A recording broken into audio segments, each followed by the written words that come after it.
Hi and good evening. Thank you for watching. I'm Shakil 5858. I am Ami Buddham. Now the latest headlines from world channels and news agencies.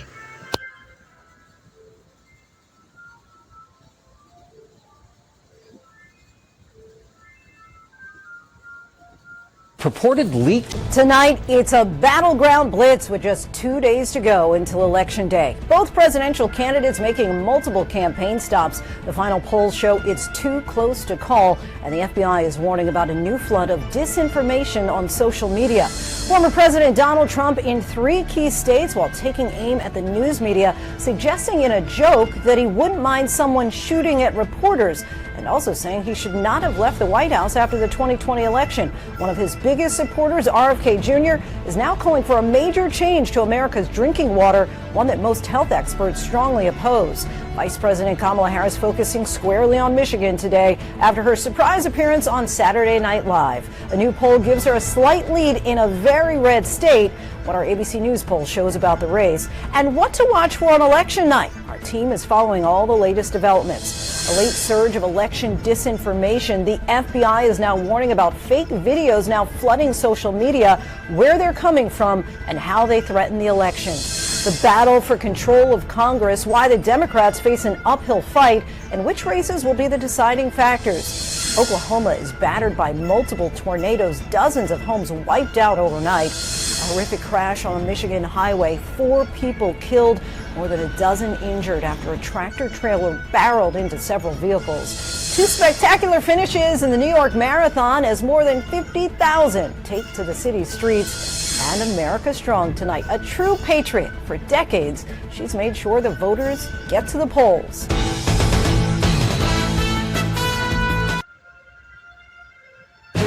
Tonight, the final sprint to Election Day, now less than 48 hours away. Vice President Kamala Harris and former President Donald Trump both blitzing battlegrounds. The fallout tonight from Mr. Trump's violent reference to the news media and Vice President Harris's surprise cameo on Saturday Night Live. Plus, our Steve Kornacki's posted up at the big board to break down our latest NBC News poll. Inside the final hours, the strategy from both campaigns to get out the vote. The shock poll in a place you may not expect, Iowa. So could it really turn blue? We're on the ground talking with voters in a state Donald Trump won twice, with Kamala Harris surging. 2 white police officers charged in the death of a black man, the critical body camera footage, and what led up to this deadly altercation. Intense weather ripping through Oklahoma, multiple people hurt, tens of thousands without power, even as they try to pick up the pieces. Look at that. We're in the storm zone. And there is good news tonight. In an election that may feel stressful and emotional, meet the musicians trying to bring some calm to the polls. This is NBC Nightly News. Tonight, deadlocked to the finish. It's now or never. This is it. The vote of the people will determine the outcome of this election. The presidential candidates focused on the battlegrounds and the undecided in campaigns of stark differences and rhetoric. It's so good to worship with you today. But it's a very demonic party. And a surprise appearance. What do we always say? Keep Kamala and carry on, Allah. I'm Nancy Cordes in East Lansing, Michigan, where Harris supporters started lining up early this morning to see the woman they hope makes history in just 2 days. I'm Nicole Killian in Macon, Georgia, where former President Trump tours a trio of states but takes a turn with his closing message. Also tonight, last stand in the Treasure State. I'm Janet Shamlian in Bozeman, Montana, where a critical race here in Big Sky Country could flip the script on the U.S. Senate. Plus, angry flood survivors throw mud at Spain's king and queen. In Oklahoma, tornadoes tear up the state overnight, the new threat ahead. And later, the end of an era at SFO. I'm Chris Van Cleve at San Francisco's airport. It's bouncy and moving sidewalks are about to take the leap into retirement.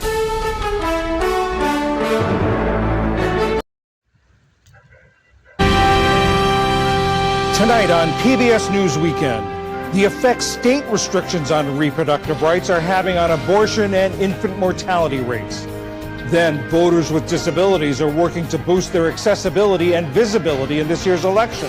Ultimately, your vote needs to convert into something that you want your candidate to do. And how faith is shaping evangelical Christians' views of the presidential candidates.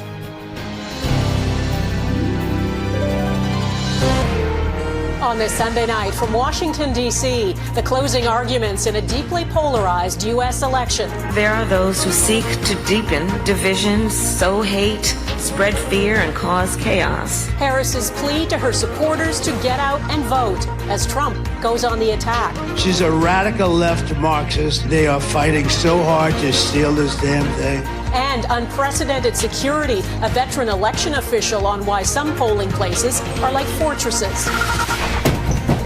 Mobilizing black voters. So this is it here. Why some are drifting away from the Democrats in favor of Donald Trump. I'm very big on women's rights. And gender divide, why Harris has an advantage among women and men are turning to Trump. I'm voting for Trump here. Global National with Donna Freight.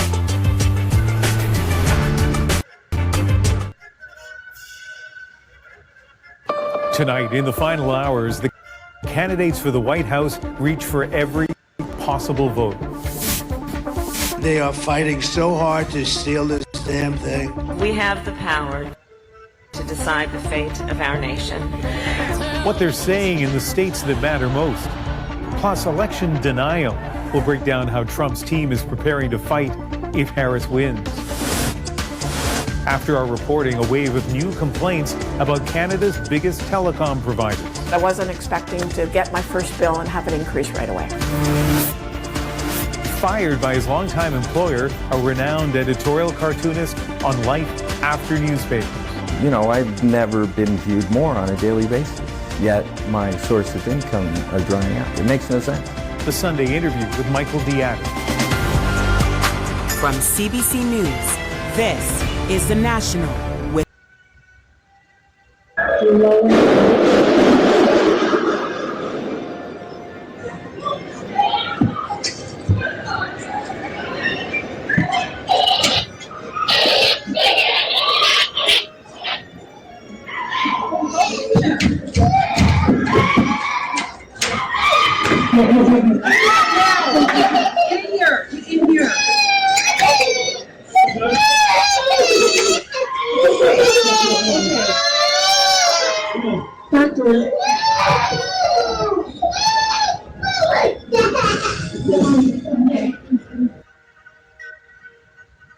All right, let's bring in Stephen Farnsworth, political analyst with the University of Mary Washington.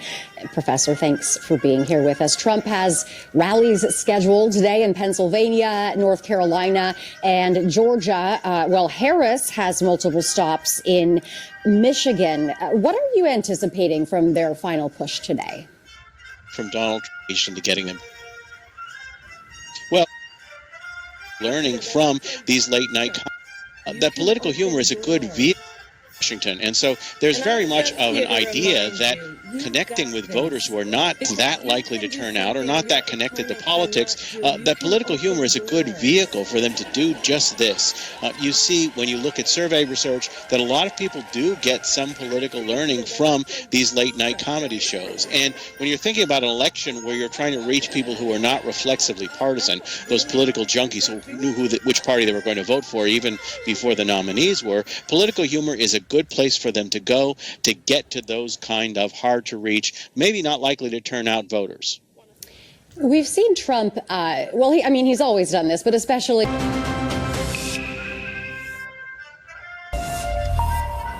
Hello, you're watching Daybreak on France 24. I'm Cara Scarland. Thank you very much for joining us. Here are our headlines. The U.S. presidential election campaign is entering its final day this Monday. The candidates pushing their closing messages in battleground states. We'll get the latest from Fraser Jackson in Washington. Moldova's pro-Western president Maia Sandu has won a second term after Sunday's pivotal runoff against a Russia-friendly opponent. And after being pelted with mud and insults on a visit to areas ravaged by flooding, Spain's King Felipe says the country has to understand people's anger and frustration. Also coming up this hour, authorities in Pakistan have issued work-from-home mandates and closed primary schools after air pollution reached record levels in Lahore.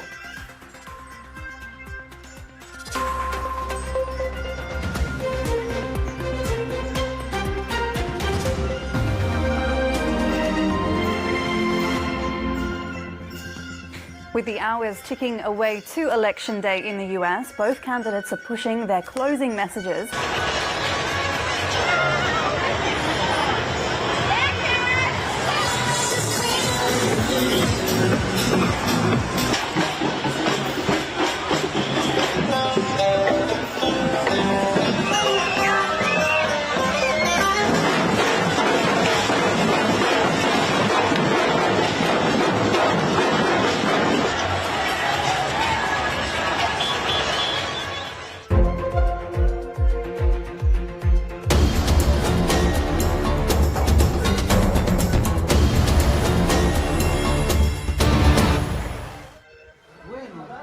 A scaled-down version of a crucial polio vaccination campaign has resumed in northern Gaza, this time only in Gaza City. The rollout was postponed over a week ago due to intense Israeli bombardments, mass displacement and a lack of access. 2 drops of the vaccine that provides small relief in the Palestinian enclave in the midst of a humanitarian crisis the United Nations has described as apocalyptic. Until this moment, we've not received promises to introduce vaccines to the northern Gaza Strip. This is another catastrophic situation. There's malnutrition beginning to appear in children as well as adults. We have more than 120 injured people that we are unable to provide with a single meal, neither the patients nor the medical teams working around the clock, if there's no act due to access constraints. There's an outcry in Nigeria over the fact that 29 children are among those who face the death sentence for allegedly taking part in protests against the cost of living crisis. The minors, aged between 14 and 17, were part of a group of 76 people charged in court on Friday. Charges against them include treason, destruction of property, public disturbance and inciting a military coup. 4 of the children collapsed in the courtroom from exhaustion before they could enter a plea. They've reportedly been held by the police since August. Nigerians took to the streets in cities across the country in that month to protest against economic reforms, including the ending of fuel subsidies and the devaluation of the local currency. The changes have led to rampant inflation and inflicted increasing hardship on ordinary people. Security forces were accused of using excessive force during the protests, with Amnesty International saying at least 13 people were shot dead in clashes with the police. Lawyers for the children say they were granted bail and the case will come to trial in January. The death sentence was introduced in Nigeria in the 1970s, but there have been no executions since 2016. US presidential candidates Kamala Harris and Donald Trump are holding their final weekend campaign rallies in swing states ahead of Tuesday's vote. Speaking in Charlotte, Republican Trump pledged to bring back what he described as the American dream. And we will stop illegal immigration once and for all. We will not be invaded. We will not be occupied. We will not be overrun. We will not be conquered. They're conquering our country. We will be a free and proud nation once again.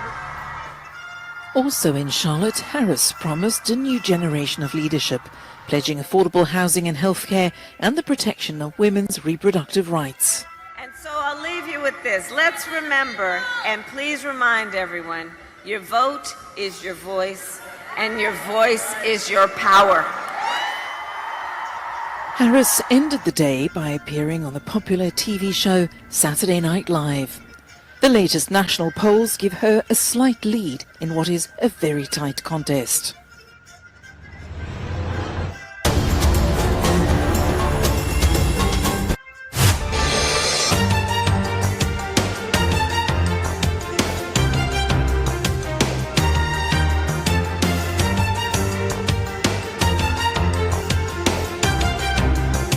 This is Asia Now. It's 2 p.m. in Singapore and Hong Kong, 11:30 in New Delhi, 1 o'clock in Jakarta, and Angela Lim at this hour. Security forces are on high alert in Washington, D.C., with just 2 days to go to the U.S. presidential election. Donald Trump and Kamala Harris are fronting heated campaigns as the race for the White House sits on a knife edge. Myanmar's army chief Min Aung Hlaing set to make his first appearance in China this week since seizing power in a 2021 coup. And Pakistan's Lahore continues to be covered in smog as it records its highest ever air pollution levels. Primary schools are closed and people ordered to work from home in one of the world's most polluted cities. The final lap in the U.S. presidential race now in sight, with less than 48 hours before Americans decide who their next leader will be.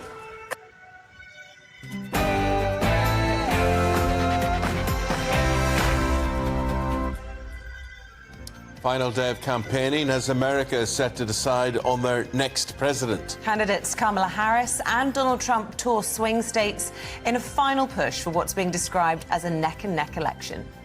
Well, that's as a survey says Britain's back Harris, but believe Trump will snatch the keys to the White House. Fury on farms. The Chancellor defends the inheritance tax raids on agricultural estates, insisting the nation can't afford to let farmers continue passing on their land. The Prime Minister set to double border force funding as he unveils fast-track justice for people smugglers akin to that used for summer rioters. The new leader of the Conservative Party, Kemi Badenoch, is expected to appoint her new shadow cabinet later this morning. Prince of Wales set to arrive in Cape Town for the annual Earthshot Prize today. Cameron Walker is there for us. Described as Prince William's Super Bowl moment, the future king is also being used as an asset by the British government as a global statesman. He'll be joining Foreign Secretary David Lammy for an audience with the President of South Africa, Cyril Ramaphosa. That's as royal officials look to remove the word empire from the King's honours over colonial links. We'll be debating that later this morning. And in the sport this morning, the Dutch Dick Dastardly Max Verstappen won the wacky races of the Brazil Grand Prix yesterday. Manchester United drew with Chelsea before their new boss comes in, and Spurs came back from 1 down to beat Aston Villa 4-1. After a weekend of grey skies, does this new week offer anything brighter for us? Join me later to find out. Hello there, very good morning to you this Monday morning. I'm Eamon Holmes. I'm Isabel Webster, and this is GB News Breakfast. Many of Britain's waterways are filthy, in case you hadn't noticed. Protesters descended on Parliament today to demand that government takes action. Get a new regulator in place, someone with some teeth, make the polluters pay and start to rectify the problem. And today we're all wearing blue. If they don't listen, we're coming back next time wearing brown. Our waterways need fixing. Few would argue with that. But how on earth to do it when it's a complicated mix of government, governance, the regulator, the industry itself, utility companies, and also us, the consumer, those who pay the bill. Just 15% of English river stretches are ecologically healthy. Water companies have been allowed to make big profits instead of investing in infrastructure. Existing laws and quality standards aren't enforced. And who would go swimming in this? Stop polluting our rivers! I've been swimming the rivers for 40-odd years, and in the last 7 years I've been campaigning because I've noticed the difference in the taste, the texture, the wildlife, everything about the river. I don't recognise it. I see nappies hanging in the trees, I see scum, I see foam, I see all that disgusting stuff. And what's really sad is sometimes I've seen a seal when I've been rowing, and it's been amazing, and I've seen beautiful birds and beautiful wildlife, and it's really sad to think that they're all having to live and survive in really polluted waters. What are the solutions? Well, we really need to take a holistic approach to it. People will often sort of target one sector and blame them, but actually we're all responsible for both causing the problem and solving it. And so we need to bring together multiple sectors and get them to work together. The UK and Welsh governments recently announced a water commission reporting next summer which promises the largest review of the industry since privatization. Hey learner, I want to tell my boss I need more money, but I don't know how to say it right. Can you help? No worries. Instead of saying,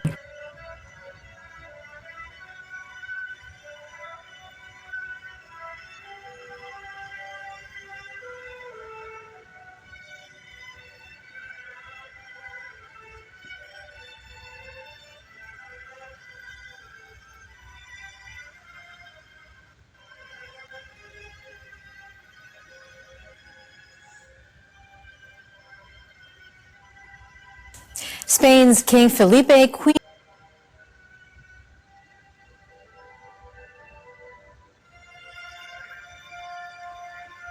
arrived in St Albans on Power Street, which is in Melbourne's northwest. Now, firefighters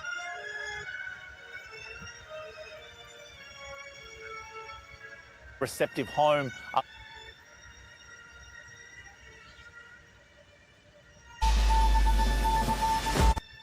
or your friend is going to end up dead. Where is your sister Rory? Shetland, Friday 8:30 on ABC. Hear about Ellen? Tell us where she is, or your friend is going to end up dead. Where is your sister Rory? Shetland, Friday 8:30 on ABC TV and ABC iView.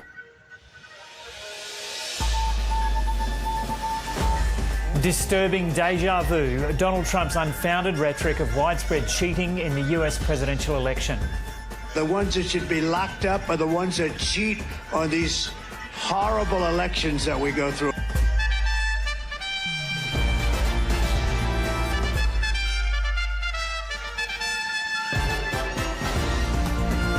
Police present new evidence at a coronial inquest into the disappearance of 3-year-old William Tyrrell.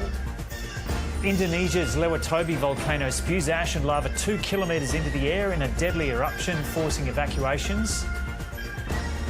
And Sydney makes an ultra-exclusive list. The harbour city joins the likes of London and Boston on the calendar of the world's elite marathon events.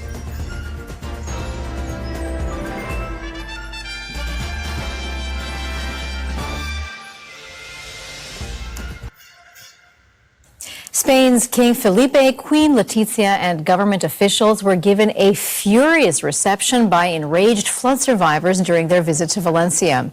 The royals were pelted with mud and heckled by a crowd in the eastern Spanish region where deadly floods have killed more than 200 people. Prime Minister Pedro Sanchez fled from the scene during an official visit to Paiporta in one of the hardest hit areas where more than 60 people perished and thousands of livelihoods were lost. Confronted with anger and frustration, Spain's King Felipe and Queen Letizia visit the town of Paiporta near Valencia. More than 60 people died here after flash floods turned its streets into rivers.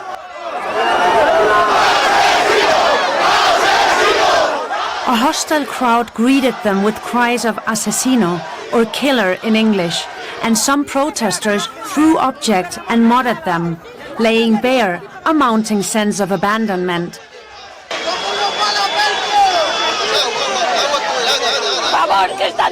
The dead are still in our garages.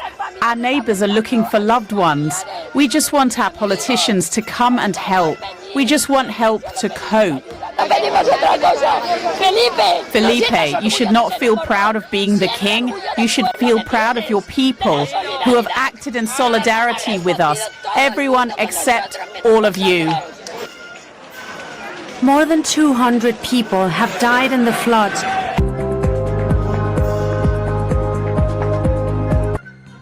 Emergency teams rescue a 5-year-old girl after an Israeli strike on a residential building in Gaza City.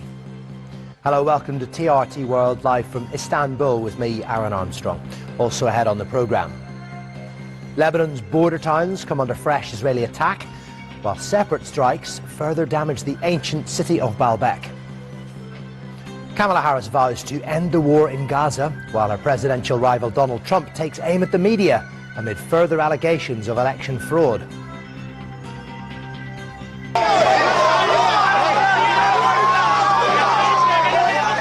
And the Spanish royals postpone a visit to other flood-stricken areas after being met with by angry residents in Valencia, still reeling from those heavy rains.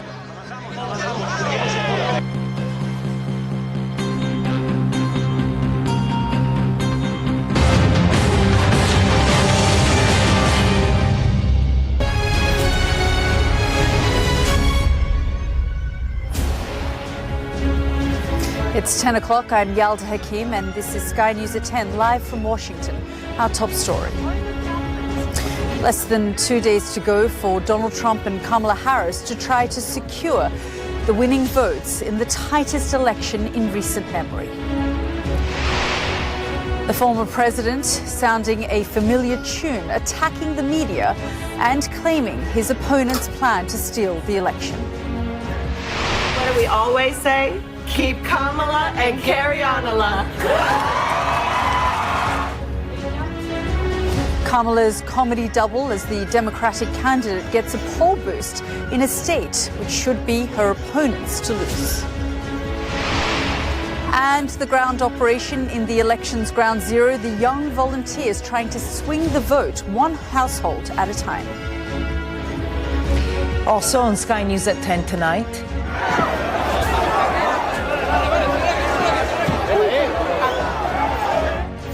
The King of Spain cursed in the city at the epicenter of the country's deadly floods as divers continue to search for victims. By royal appointment, the premiere of Paddington's latest adventure as the family favorite returns to the cinema screen. And we take a first look at tomorrow's front pages in our press preview from 10:30.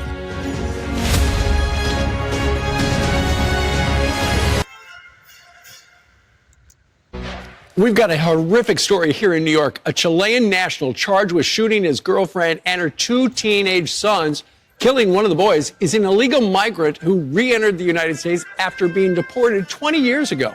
Congressman Mike Lawler joins us right now. This happened in your district. You know, we've seen this a million times.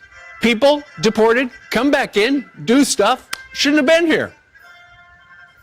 No question. And as you point out, he was voluntarily deported over 20 years ago, came back into the United States, and in 2018 was arrested for DWI in Westchester County.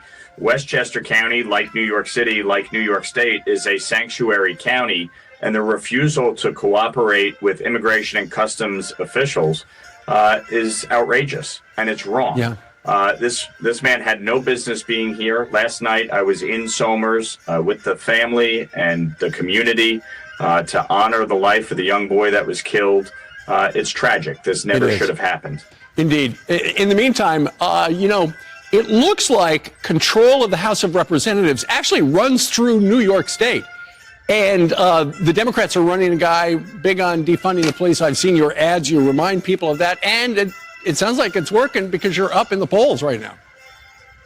No question. Last public poll had us up 5. My opponent, Mondaire Jones, is a radical far-left socialist supported by AOC, Bernie Sanders, Elizabeth Warren.